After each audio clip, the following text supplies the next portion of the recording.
Dame permiso. Hola, hola, compañeras de pedagogía. Ya estamos aquí nuevamente con la última clase del día de hoy y que obviamente ya constituye lo que viene siendo nuestro segundo examen departamental.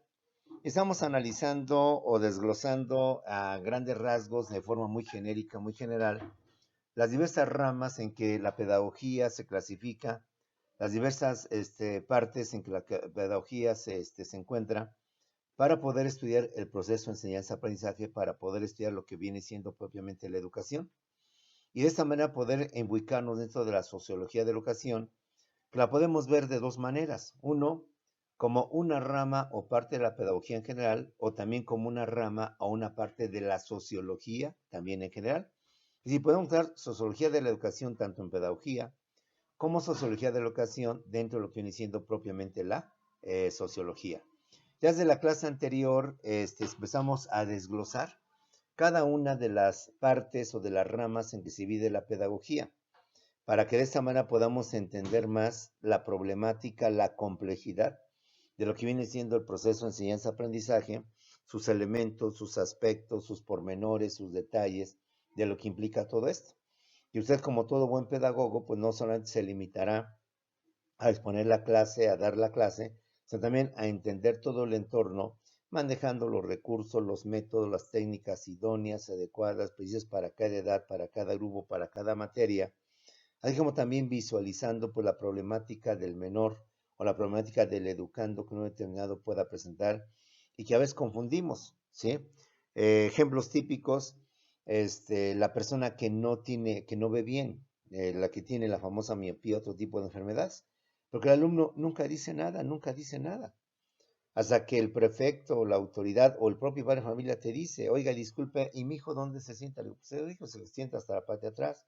Me ha hecho un favor, a ver si lo puede pasar para adelante. Le digo, bueno, ¿cuál es la razón? Es que mi hijo no ve bien. Digo, caramba, estamos a más de un mes, 2 meses que empezó las clases y apenas me dice, digo, pues es que, pues yo le dije a mi hijo que hablara con los maestros, que le dijera cuál era su problema para que lo tuvieran adelante y pudiera poder ver mejor. Pues fíjese nada más que no me ha dicho nada y yo creo que si no es por usted o por la autoridad que me mandó llamar o por el prefecto o por quien sea, nunca me he dado cuenta de eso.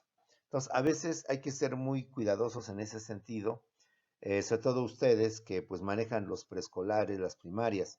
Ya cuando estamos a nivel prepa, a nivel licenciatura, pues difícilmente visualizamos eso, además de que pues ya la edad del joven en que se encuentra, pues ya es muy difícil que no se atreva a decirnos qué es lo que tiene. Claro, sí los hay. Ya a un nivel profesional preparatorio tenemos gente introvertida, gente tímida, gente que no habla, gente que juzgamos indebidamente de antisocial porque pues no conviven, no comparten, se encierran en su mundo, que difícilmente los podemos sacar de ese mundo y que difícilmente nos pueden plantear o que difícilmente podemos hacer que hablen o que nos den algún punto de vista. Pero bueno, son cosas que hay que visualizar como maestros, son cosas que hay que tener presentes para poder entender pues todo esto que implica cada alumno es un mundo, cada alumno es un problema, cada alumno es una situación que hay que visualizarla, hay que tenerla en cuenta.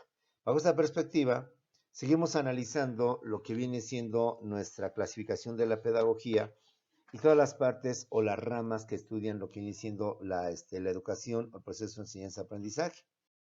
Y vamos a ver lo que es la psicología educativa. La psicología educativa estudia el comportamiento o conducta de los educandos. En sí la psicología, sabemos que ella es la que estudia la conducta de las personas. Pero en este caso, siendo psicología educativa, pues se aboca más al estudio, al comportamiento o la conducta de los educandos, así como de su desarrollo o desenvolvimiento físico externo y su desarrollo psicológico mental interno. Para determinar el estado en que se encuentran, pues cada edad es motivo de estudio particular e integral. Sabemos, compañeros, que físicamente, psicológicamente, los seres humanos evolucionamos, los seres humanos cambiamos. Típico la adolescencia, donde se dan grandes cambios, cambios físicos, cambios hormonales, cambios de conducta, donde se les afecta enormemente su comportamiento. Sabemos que los cambios hormonales traen como consecuencia, los cambios físicos traen como consecuencia, pues, ensanchamiento de la espalda, de las caderas, lo que viene siendo la aparición, dicho con respeto, en las niñas de lo que viene siendo la parte de los senos, el vello púbico y demás cosas. El hombre empieza a tener cambios de voz, se le quiebra de repente y las burlas, el escarnio de sus compañeros, la voz empieza a ser más gruesa, cambios en cuanto al despertar o a la atracción sexual, cambios en cuanto a las atracciones de las adicciones, cosas por el estilo. Entonces todo esto la psicología educativa lo tiene contemplado, lo analiza, lo visualiza y de esta manera va viendo su desarrollo.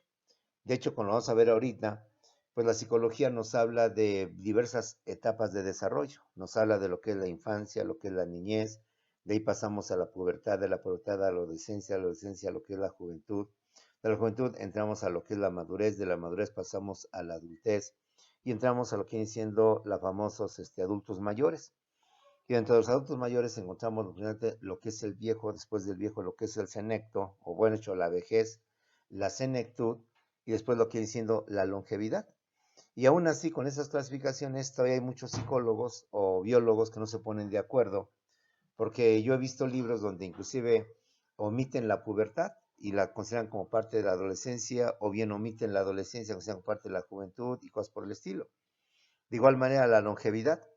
Para algunos autores la longevidad empieza a partir de los 90 años, para otros a partir de los 100 años y para otros más a partir de los 80 años. Es decir, son temas que no hay un dato exacto, no hay un dato preciso sobre de qué edad a qué edad entendemos adolescencia, sobre qué edad a qué edad entendemos juventud, sobre qué edad a qué edad entendemos longevidad.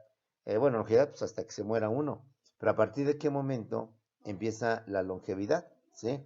Entonces todo esto hay que tenerlo bien presente y la psicología educativa en ese sentido nos apoya a la educación, a la pedagogía para tener en cuenta pues, esos cambios hormonales, esos cambios físicos que obviamente trastornan a lo que viene siendo el educando, no solamente en su aspecto físico, sino inclusive en su conducta, en su comportamiento. Cuestiones típicas más de familia es que mi hijo no era así, es que mi niña no era así, es que mi muchacho tenía otro comportamiento, es que él antes era, etcétera, etcétera. Entonces todo esto viene generando mundos, personas, personalidades, cambios que la psicología que estudia el comportamiento del ser humano, aplicado a los educandos, pues nos puede dar una respuesta en cómo pensar o cómo atender esos niños introvertidos, extrovertidos, esos niños con algún problema, con algún trauma. De hecho, Sigmund Freud, para muchos considerado como el padre de la psicología, decía que todos los seres humanos, todos sin excepción, estamos traumados, tenemos complejos, pues a través de nuestra vida, consciente o inconscientemente, se nos quedan o se nos van quedando esos fantasmas, esos traumas, esos complejos, y que tarde o temprano se llegan a dar, se llegan a desarrollar o de repente explotan. Ejemplo típico, ¿no? Cuando una persona el caso de ahorita se me vino a la mente del famoso asesino de aquí del Estado de México, de este municipio, ahorita me acuerdo, que se presentó, que todos decían, pues es que era una persona muy tranquila, era una persona, un señor ya muy grande, un señor que se dedicaba mucho a ayudar a la gente, que te conseguía despensas, que te conseguía trabajo, que estaba ligado a un partido político, que veía por la comunidad en la Atizapán de Zaragoza, que buscaba la forma de bachear las carreteras, de dar apoyo, en fin. Y pues todos los vecinos jamás supusieron que esta persona era un asesino serial, una persona que había cometido actos indebidos contra personas, contra mujeres, que buscaban justamente su apoyo en base a esa imagen que había dado. Una persona adulta, una persona que daba apoyos, que buscaba, que te daba empleo, que buscaba la manera de ayudarte, etcétera, etcétera. Y que los vecinos jamás se imaginaron o jamás se dieron cuenta que ahí cometía pues sus atrocidades, sus homicidios, que mataba personas y no solo eso, que las descuartizaba y lo peor que las tenía ahí enterradas en su misma casa. Entonces, como puedes ver, son conductas pues que difícilmente las podemos percibir, las podemos dar cuenta y que en toda la psicología educativa en ese sentido nos va a ayudar, pero enfocado obviamente al educando y tomando en cuenta su proceso físico, biológico, psicológico, con sus cambios y transformaciones en su conducta, en su comportamiento, en su forma de ser. De esa manera, la psicología educativa estudia el comportamiento o conducta de los educandos, así como su desarrollo o desenvolvimiento físico externo y psicológico interno, para determinar el estado en que se encuentran, pues cada edad es motivo de estudio particular e integral, es decir, en toda su magnitud, en todo su esplendor, en todo su aspecto íntegro. Además de la psicología educativa, tenemos, mejor dicho, la psicología educativa se apoya en lo que es el estudio de las edades y el criterio genético. Para tal efecto, la psicología educativa lleva a cabo el estudio de las edades: infancia, niñez, pubertad, adolescencia, juventud, madurez, adultez. Ya después viene lo que es los adultos mayores, que comprende lo que es la vejez, la senectud y lo que viene siendo la longevidad. Pues cada edad tiene o presenta sus características propias y además se estudia a través del famoso criterio genético. De esa manera, como podemos ver, es importante encontrar todo esto. Y sobre todo porque recuerda que hubo una parte de la historia que se pensaba que el niño pues, era igual que el joven o que el adulto, que por lo tanto debía de manejarse o entenderse como pues igual. Pero poco a poco se vieron dando cuenta pues que no es así, que todo proceso evolutivo va implicando ciertas características, ciertas formas que hay que tener presentes y que pues cada etapa de nuestra evolución implica ciertas características que hay que atender, que hay que visualizar. Reitero, como te dije hace rato, pues que en cuanto a la evolución de las etapas, pues no se ponen de acuerdo. Hay autores que consideran que la juventud o que la pubertad y la adolescencia forman parte de la juventud, que la juventud es una sola que a su vez se divide en pubertad y se divide en adolescencia. Hay quienes consideran que no podemos considerar que la pubertad sea una juventud porque todavía el niño está pasando el proceso de ser niño a ser adolescente. Un proceso que inclusive a veces le causa cierto tipo de resquemores, de traumas o de complejos, de situaciones. Y de adolescentes es una etapa muy difícil, muy complicada, por los cambios físicos, fisiológicos, hormonales que se presentan en ellos, que muchas veces trae pues cambios de conducta, irritables, molestos, apartados, etcétera, etcétera. Entonces, en ese sentido, la psicología educativa a través del estudio de las edades y el criterio genético trata de entender mucho mejor al educando y trata de, por tanto, pues darnos a veces guías o darnos a veces instrucciones o consejas sobre cómo manejar estas etapas, estos momentos de cambios, de transformaciones, de irritaciones, podemos decir, que van a presentar las personas o los educandos en ese proceso evolutivo que están llevando a cabo, ¿sí? Tenemos junto a la psicología, evolutiva, la psicología normal. Estudia los tipos y grados de anormalidad o irregularidad que se presentan en los educandos y que por sus características requieren de estudios especiales y tratamientos especiales como son la afasia, problemas del habla, son trastornos del lenguaje. Sabemos que muchas personas a veces no saben expresar, no saben decir las cosas y los mal juzgamos, los mal criticamos, los mal señalamos por los mismos compañeros, pero también a veces por los maestros, sin darnos cuenta pues que es una trastorno, una enfermedad, una complicación de carácter mental que trae consecuencias esto. Y sus compañeros, pues en lugar de entenderlo, al contrario, la burla, los apodos para el por mayor y cosas por el estilo, que obviamente intimidan, que obviamente desgastan al alumno, y hay que tener presente.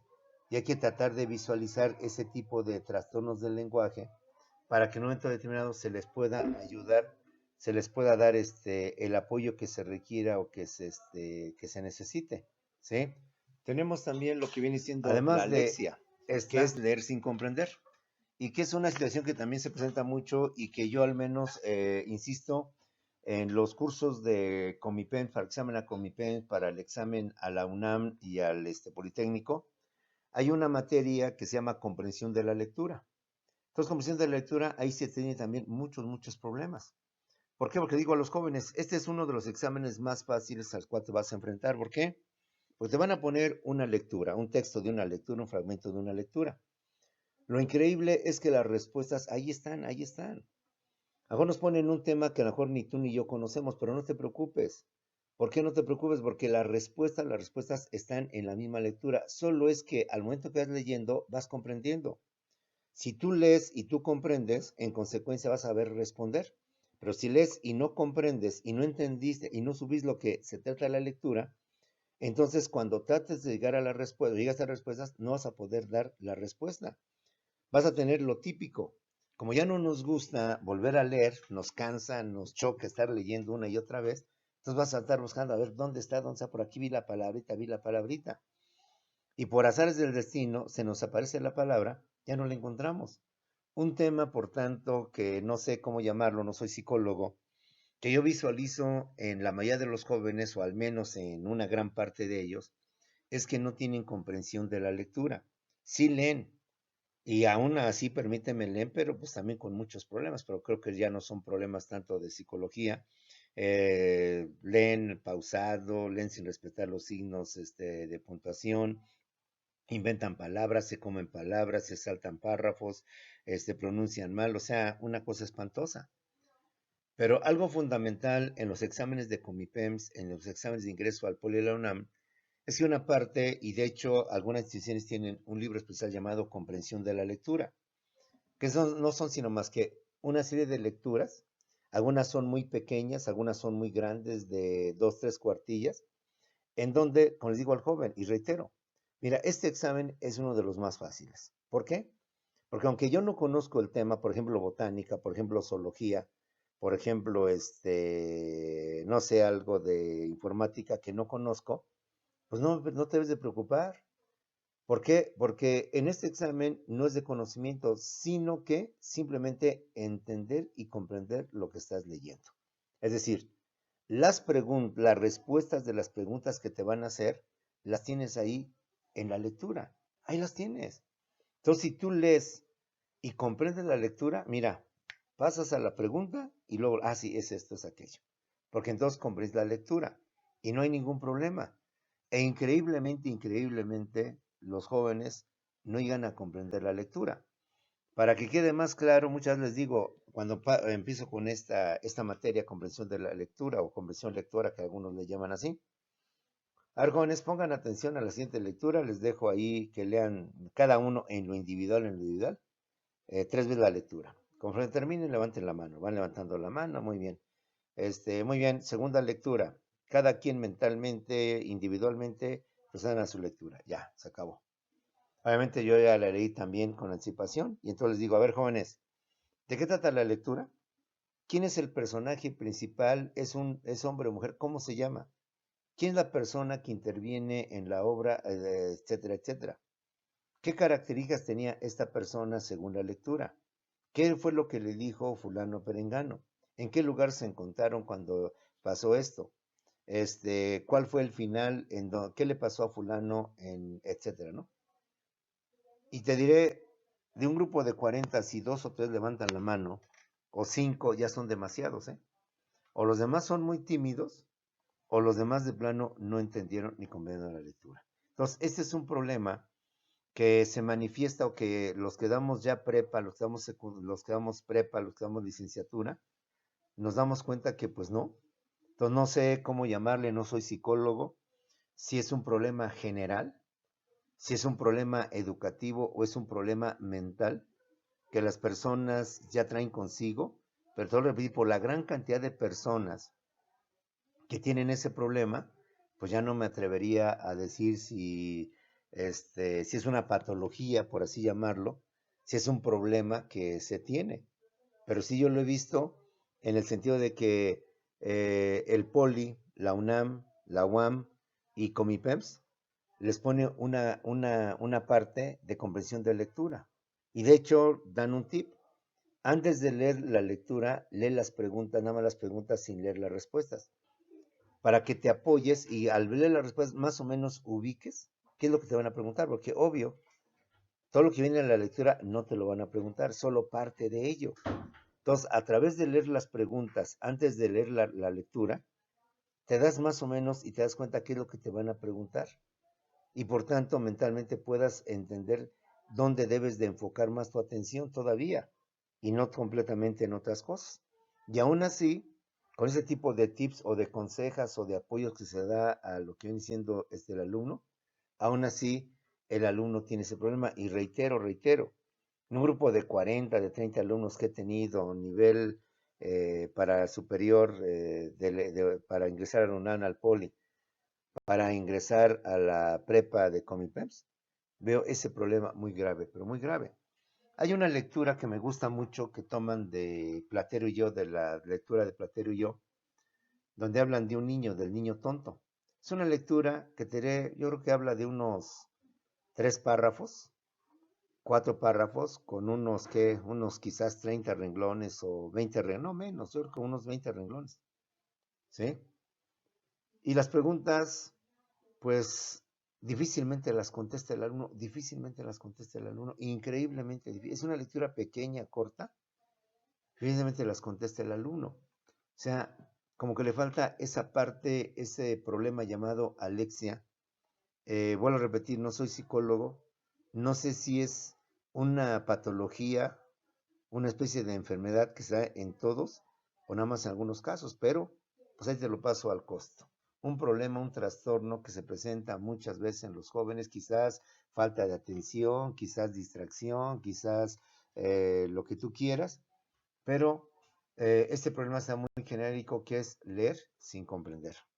Otro problema más que se presenta es el de la famosa dislexia, que es la famosa confusión de las consonantes. Sobre este no he topado con un caso particular, un caso muy especial. Te digo, esto por lo regular se detecta pues en la primaria, el preescolar, en los primeros años.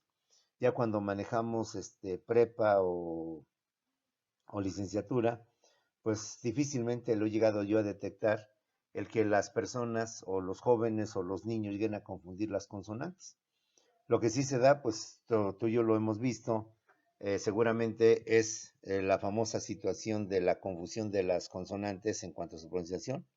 La C con la S con la Z, la G con la J, la H muda, la R con la R o la R con la doble R, como se pronuncia, donde ahí sí tengo o ahí se ven muchos problemas, ¿sí?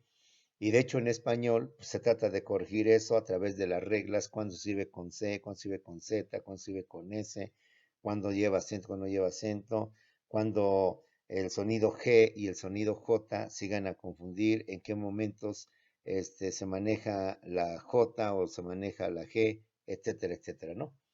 Quizás esto más bien lo hemos enfocado nosotros, los que manejamos prepa y manejamos licenciatura, a problemas de español, a reglas de español, a la falta de poder escribir correctamente las palabras, ¿sí? No sé si esto también tiene que ver en el momento, pero al pronunciarse, pues obviamente no hay ningún problema en su pronunciación. Por lo mismo todos decimos Jorge, nadie dice Jorge o Jorge, todos decimos Jorge, todos decimos no sé, composición, extracción, musicalización, y lo hicimos bien. El problema es cuando lo escribimos. Cuando lo hacemos y lo ponemos con C en lugar con S o con S en lugar de con C o con Z, etcétera, etcétera. Bueno, es un problema que también hay que visualizar. Ya en los niveles medio superior y superior lo manejamos como problemas de español, pero posiblemente en nivel básico sean manejados como problemas más bien mentales, problemas internos, problemas que impliquen otro tipo de situación y no propiamente de lo que viene siendo el español. En cuanto a la pronunciación, en lo personal no he visto ningún problema. Nunca puedo decir que dicen canción como canción, ¿sí? Porque el sonido C pues, también tiene sonido fuerte como sonido K, y nunca he escuchado que diga canción o que diga composición por los sonidos de composición y cosas por el estilo. En fin, todo esto, como puedes ver, son problemas del educando al que hay que atender, hay que visualizar. Sobre todo, pues como maestros, pues al menos si bien no tenemos la técnica, la terapia o la técnica para poderlos apoyar, pues sí al menos mandarlos con el prefecto, con el director, con la autoridad, para que a su vez sean encaminados al psicólogo y el psicólogo no determinado pueda detectar con más precisión, con sus conocimientos, la problemática que reviste el niño y en su caso aplicar la técnica, la terapia o la dinámica apropiada para corregir este tipo de problema o este tipo de situación que está presentando en su aprendizaje, en su conocimiento. Tenemos también la dislalia. La dislalia se habla mal por desarticulación. El problema lo tenemos principalmente en personas con el famoso labio que tienen ahí y que les causa muchos problemas en su pronunciación. Y que volvemos a lo mismo. ¿Qué es lo que pasa? Pues que luego viene la burla de los compañeros. En lugar de entender, de comprender a su propio compañero, viene el escarnio, la burla, y a ese problema de dislalia se le suma ahora el problema pues de la intimidación, el problema o el complejo del miedo a hablar, a pronunciar. Y creo que yo he topado con alumnos en este sentido, pero pues ya, aunque no lo creas en la licenciatura, pues sí, los que tienen confianza con él, pues sí, a manera de broma, a manera de cotorreo, pues lo humillan. Pero el grupo pues sí mantiene cierto distanciamiento, cierto cuidado, más que respeto, cuidado, de no burlarse de la persona o de entender ya una edad de comprender pues la situación por la cual atraviesa, pero sí vemos que este tipo de personas pues sí como que de alguna manera se retrotraen, de alguna manera se sienten menos, de alguna manera les afecta, claro, no al 100%, pero sí en la mayoría podría decir, presentan este tipo de problemas. Lo tenemos con problemas de algunas letras, sí me he topado con algunos niños que alguna vez a nivel secundaria están en ese proceso de niñez a pubertad, tienen problemas con la R. Hay jóvenes, hay palabras que sí pronuncian bien con R, pero hay palabras que no pueden pronunciar. No pueden pronunciar. De hecho, tengo una sobrina, con mucho respeto lo digo, sin ánimo de ofender, que también tiene ese problema. Me decía su mamá que inclusive lo tenía más, más grave de niña. Ahora tiene como unos 14, 15 años. Y ya de repente sí se le sale algunas palabras sin la pronunciación de la R. Entonces de 15, 14 años, imagínate, en un nivel hablamos ya de secundaria para ingresar a la preparatoria, pues las bromas, el cotorreo sería por donde quiera, ¿sí? De hecho, los que tienen su labio viporino, que creo que así se le llama, les llaman los cuchitos o los cuchos, ya con ese mismo nombre, pues ya está. Entonces aquí se necesita un terapeuta del lenguaje para que a través de dinámicas, a través de ejercicios con los que vemos ahí en las diapositivas, se les ayude a su perfecta pronunciación, a su perfecta citación de las palabras, precisamente por la mal desarticulación que tienen, por algún problema congénito, algún problema, no sé, conductual, más que conductual sería congénito de sus órganos, etcétera, etcétera. En fin, todo esto pues lo maneja, lo observa la famosa psicología anormal, precisamente para darle atención, porque a ese problema, insisto, le pueden venir otros problemas. El problema de la burla, el problema del escarnio, obviamente de la intimidación, el problema que entonces el niño pues se nos acompleja, se nos trauma y difícilmente vamos a poderlo sacar de ese bache, por así decirlo. Entonces aquí la psicología pues tiene un papel fundamental, juega un papel muy importante para poder ser al rescate o al apoyo de este tipo de personas o de menores. Un problema más es la disfemia, que no es sino más que simplemente la famosa tartamudez, y pues olvídate. Una persona que tartamudea va a ser objeto de burlas, de escarnio, vamos, va a ser ahora sí que la comidilla de los compañeros, más cuando tenemos ese problema en nivel preescolar, en nivel primaria, que es cuando se empieza a proyectar, se empieza a visualizar.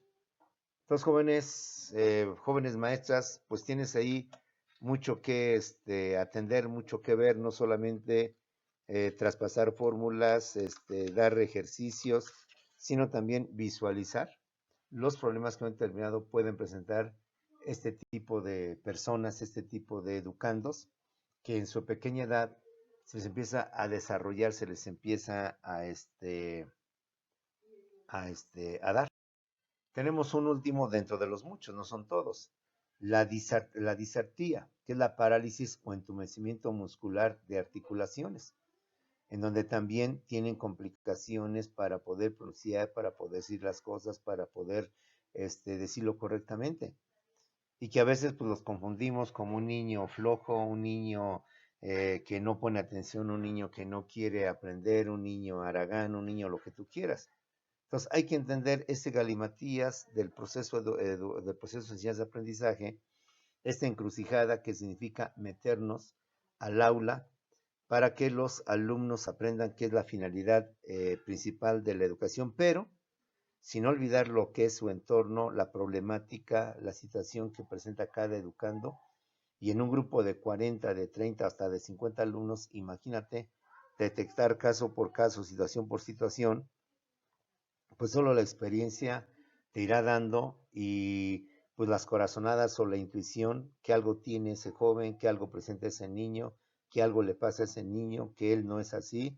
Y pues ya con el citar a los padres y con la conversación y con un especialista, quizás podamos ayudar no solo al alumno, sino a los padres y al mismo profesor a que él pueda entonces darle la atención que se merece a través de alguna dinámica, alguna terapia que obviamente nos daría en este caso un psicólogo y que a su vez nos ayudaría para hablar con sus compañeros para que lo tomen en cuenta y pues no sea objeto de chanza, de burla, de bromas, de cotorreos y por tanto de situaciones que al final lo llevarían a ser una persona apartada, introvertida, antisocial, etcétera, etcétera. Bueno, eso en cuanto a la famosa psicología anormal. Otras de las ramas de la pedagogía, de las partes de la pedagogía, es la pedagogía instrumental. La pedagogía instrumental son las técnicas de investigación pedagógica que apoyan a la pedagogía en sus indagaciones o estudios. Ya habíamos hablado en clase anterior, compañeros, que el método científico se aplica a las ciencias sociales y se convierte en proceso de investigación, que en toda investigación hay experimentación, pero que nosotros los de ciencias sociales difícilmente podemos experimentar con los niños. Ejemplo, tal vez burdo, pero muy explícito. ¿Cómo reaccionan los niños si no les damos ningún alimento desde que salen de su casa hasta la hora en que salen de la escuela? Ni les damos ni una gota de agua. ¿Cuál va a ser su reacción? Sabemos que este tipo de experimento, este tipo de prueba que haríamos, pues trae ciertos riesgos, sobre todo si un niño ya presenta algún síntoma de diabetes, ya ves que ahora ya también se da entre los niños, le complicaríamos más lo que está teniendo. Entonces, difícilmente podemos hacer este tipo de experimentos, este tipo de situaciones. ¿Qué pasaría si a los niños les ponemos en sus bancas una serie de dulces, de golosinas, al por mayor, chocolates, y dejarlos que los desguste, los coman, los degusten frente a toda la clase? Obviamente hay riesgos de provocarles pues, ciertos trastornos, ciertos malestares o ciertos males en lo que viene siendo la ingesta de dulces durante toda la clase, desde la primera hora hasta la última hora. Entonces, evidentemente podemos hacer este tipo de experimentos, este tipo de situaciones. ¿Cómo reaccionan los niños si les ponemos un ventilador o o, o se llama aire acondicionado al máximo y los tenemos en condiciones extremas de la temperatura más alta? ¿Cuál va a ser su comportamiento? ¿Cuál va a ser su desarrollo? ¿Cómo se van a desenvolver? Etcétera. O sea, también estamos llevando con ellos cierto riesgo, cierto peligro de causarles alguna enfermedad, algún daño físico, etcétera, etcétera. Entonces, son difíciles este tipo de aspectos de poderlos manejar, estos tipos de experimentos. Pues ciencias naturales no tiene ese problema porque pues hablamos no de seres humanos, sino de otro tipo de cosas que no necesariamente ponen en riesgo la vida del ser humano. En cambio, los de ciencias sociales, como vimos en clases anteriores, sí tenemos ese riesgo. Entonces, la pedagogía instrumental nos va a proporcionar técnicas de investigación pedagógica y que nos van a apoyar para realizar investigaciones, indagaciones o estudios en lo que viene siendo el comportamiento o el aprendizaje o el aprovechamiento de los educandos. De tenemos lo que viene siendo la biotécnica pedagógica. La biotécnica pedagógica estudia los aspectos funcionales y estructurales del educando. Hay que visualizar también el aspecto biológico. Somos seres humanos, somos seres biológicos, somos seres que estamos constituidos por órganos, aparatos, sistemas, células, por una gran cantidad de cosas. Y que la biotécnica pedagógica pues toma en cuenta para poder apoyar a la pedagogía en lo que viene siendo su desarrollo, su desenvolvimiento, su evolución. Si tenemos una evolución normal, una evolución que detecta el maestro, creo que el niño no está creciendo como los demás niños, creo que el niño no tiene esta habilidad que los otros niños tienen por alguna situación, alguna atrofia, algún problema biológico, algún trastorno, alguna herencia de algún padre o de la madre o de los abuelos que le pasaron al niño, etcétera, etcétera. Entonces, a través de la biotécnica pedagógica, hacemos este tipo de investigación, este tipo de estudios para ver y medir sus aspectos funcionales y sus aspectos estructurales del educando, tomando en cuenta pues, que los educandos pues, son seres vivos, son seres biológicos que están constituidos por aparatos, órganos, sistemas, células y demás tipos de aspectos. Junto a la biotécnica pedagógica tenemos la psicotécnica pedagógica, que estudia los aspectos conductuales o de comportamiento del educando, las características anímicas, cualitativa y cuantitativamente del educando, los alumnos inquietos, los alumnos distraídos, los alumnos hablantines que hablan mucho, los alumnos que les gusta estar molestando a sus compañeros, los alumnos que con cualquier cosa se distraen. Entonces, todo esto, pues obviamente no solamente trastorna la enseñanza, sino trastorna a los demás alumnos y su aprendizaje. Pues muchas veces la psicotécnica pedagógica pues nos da una serie de dinámicas, de herramientas o de instrumentos para poder medir esos aspectos conductuales. No somos psicólogos, no somos expertos, pero a través de la detección de este tipo de personas, sí podemos hablar con el experto, con el orientador, o hecho con el psicólogo, para que él con su conocimiento pues pueda hacer en apoyo del maestro, pueda por tanto aplicar algunas dinámicas grupales o individuales y pueda por tanto ayudarse al educando en este sentido para que él pues no sea la piedra en el zapato, no sea la mosquita en la sopa, sino que pueda integrarse, pueda conformar parte también de lo que viene siendo el grupo. Creo que este tipo de niños vamos a enfrentar muy seguido, muy constantemente. Yo no manejo ese nivel, pero sí manejo el de adolescentes, donde sí se sigue manejando este tipo de situaciones. A eso agrégale la agresividad. A un nivel de prepa ya el joven ya es muy agresivo, ya es muy violento. Ya no tan fácilmente como el niño te obedece. ¿Y por qué? Porque estoy pidiendo de favor. No voy a pasar, tienes que pasar. Estoy viendo que pasa el pizarrón porque quiero, pero no quiero pasar. Entonces pone un plan muy arbitrario, muy autoritario, muy difícil, que rebelde, que hay que saberlo manejar. Pues si no viene el choque entre el maestro y el alumno. Paso y no paso. Ah, ¿de qué pasas? ¿Ah, quieres ver qué pasas?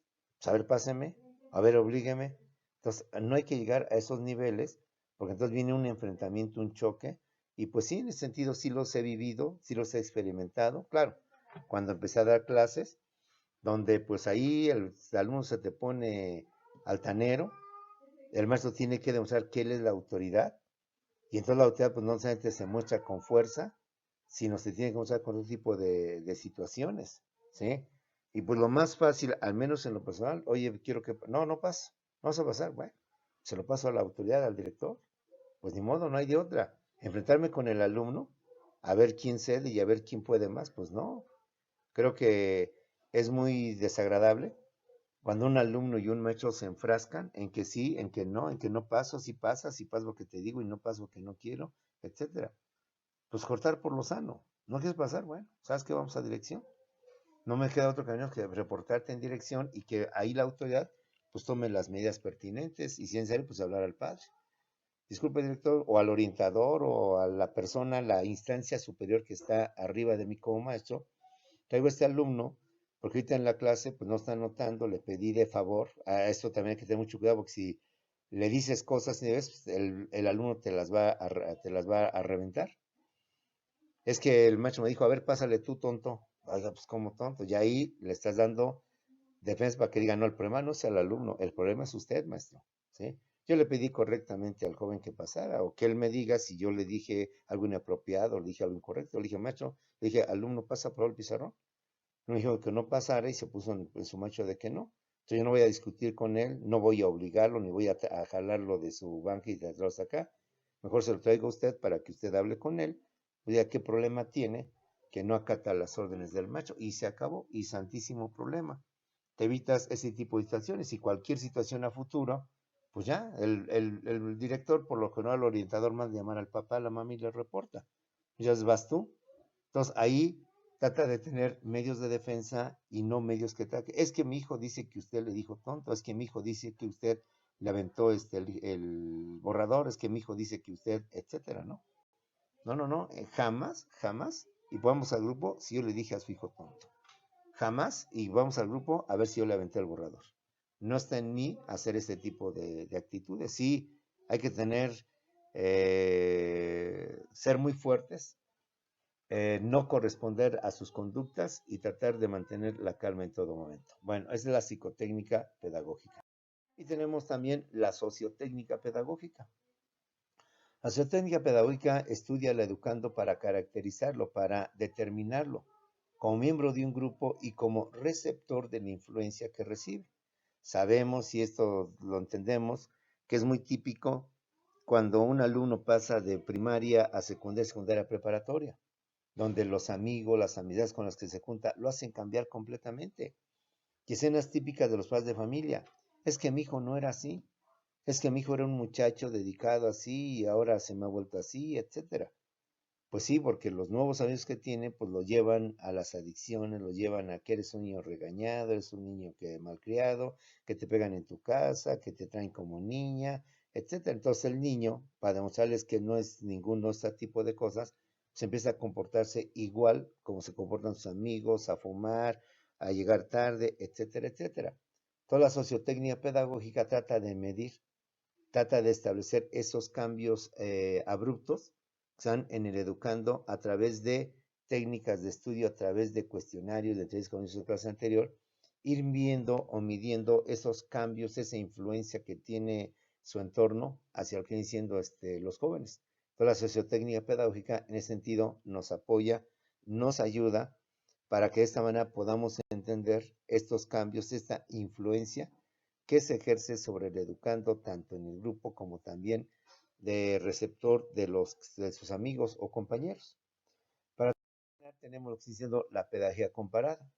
La pedagogía comparada no es más que estudiar los sistemas educativos que se aplican en otros países para construir a partir de ellos nuevas estructuras educativas. Sabemos que la educación es muy cambiante, es muy diferente en los diversos países. Sabemos que los sistemas de enseñanza cambian de un país a otro país y algunos países tienen sistemas más avanzados con mejores modelos educativos, con mejor tipo de enseñanza, planes de estudio, planes de materias, etcétera.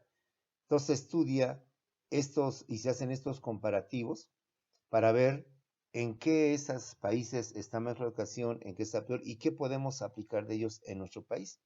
Para esa manera podamos mejorar nuestra educación. Algo que nos llama mucho la atención, o al menos en lo personal, y esto que una vez lo comenté, es que en los estadios, cuando van los japoneses, y como es típico, pues que la cerveza, que la botana, que el sándwich, tiramos la servilleta, tiramos el vaso, lo que usted quiera. Todos los japoneses le han enseñado al mundo que ellos, antes de irse y retirarse, en el lugar que están, recogen su basura, limpian el lugar donde estuvieron, cosa que no sucede en ningún otro lugar. Así sean europeos, sean americanos, sean de donde sean, van al estadio, dejan ahí su basura y no la levantan. Y el japonés nos ha demostrado que en eventos como son las Olimpiadas, los campeonatos mundiales, su equipo, su selección representativa participa.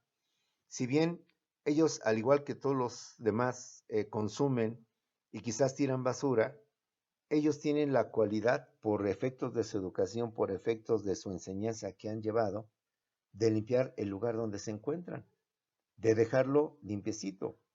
Y es que hoy siguen un principio muy fundamental, que es, yo no pregunto quién tiró la basura, sino yo recojo la basura.